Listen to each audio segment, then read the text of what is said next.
suivante. Avant l'intervention de l'opération Serval, le MNLA avait été bouté de toutes les villes du Septentrion par les groupes armés narco-djihadistes, AQMI et plus particulièrement par le MUJAO. Il avait été obligé de se retirer, de se réfugier plus précisément dans un endroit qui s'appelle El Ralil, à côté de Tinzaouaten, versant malien. Après l'intervention Serval, c'est un constat, ce n'est pas un jugement de valeur. Tout le monde observe que le MNLA revient et s'installe à Kidal avec la protection quand même de l'armée française incarnée par l'opération Serval. Non seulement il retourne à Kidal, mais il administre, et je pèse mes mots, il administre l'ensemble de la région de l'Adar, appelé en français l'Adar des Iforas. Administrer, ça veut dire qu'ils occupent le gouvernorat, ils occupent l'ORTM, fils de radio-télévision malienne, pour diffuser leur propagande politique, d'une part, et d'autre part, ils prélèvent des taxes sur tous les engins à moteur, ça veut dire motos, autos, camions qui transportent des marchandises et plus particulièrement des produits alimentaires en provenance d'Algérie. Donc c'est une véritable administration qui constitue une enclave. Et ça se fait quand même au su et au vu de la présence des militaires français. Il y a quand même encore actuellement une tendance salafiste djihadiste au sein du MNLA.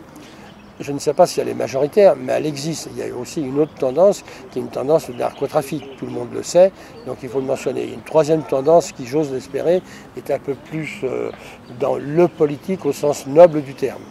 L'intervention des militaires, elle a été légitimée sur des finalités humanitaires, puisqu'il y avait quand même une menace évidente de descente des groupes armés narco-djihadistes sur le sud. Ce n'est pas réductible à ces finalités humanitaires. Il y a quand même des enjeux importants sur l'ensemble de l'espace saharo-sahélien, des enjeux qui portent sur les industries extractives. Or, le septentrion malien, et plus particulièrement la partie nord-est, recèle du pétrole et du gaz et de l'eau dans le triangle complètement au nord, dans la région de Taoudeni, recèle aussi un site uranifère dans cette partie qu'on appelle le Tamesna et qui est du même filon uranifère que celui d'Imouraren au Niger, et puis un site aussi aurifère cette fois-ci dans la région de Kidal.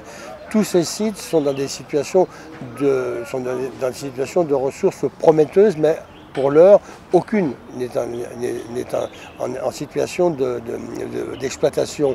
Mais on sait historiquement parlant que les forces de l'Union cherchent d'abord à se placer pour pouvoir passer ensuite à l'extraction et puis obtenir des contrats. Donc cet aspect richesse n'est pas négligeable. Ensuite, pour quitter le septentrion au niveau maintenant du Mali, le Mali aussi est riche en or, puisque c'est le troisième producteur en or du continent africain. Il y a du manganèse, il y a du phosphate, donc il y a un certain nombre de richesses qui peuvent intéresser les grandes multinationales ainsi que les intérêts français. Maintenant, si vous faites le lien avec le sommet de l'Elysée pour la paix et le développement qui s'est tenu à Paris les 6 et 7 décembre, les propos sont explicites. Il faut reconquérir des marchés. La France a perdu un pourcentage important de marchés sur le continent africain et plus particulièrement sur l'Afrique de l'Ouest. Donc c'est aussi la reconquête de marchés. Donc ce que je viens de dire s'inscrit dans cette perspective.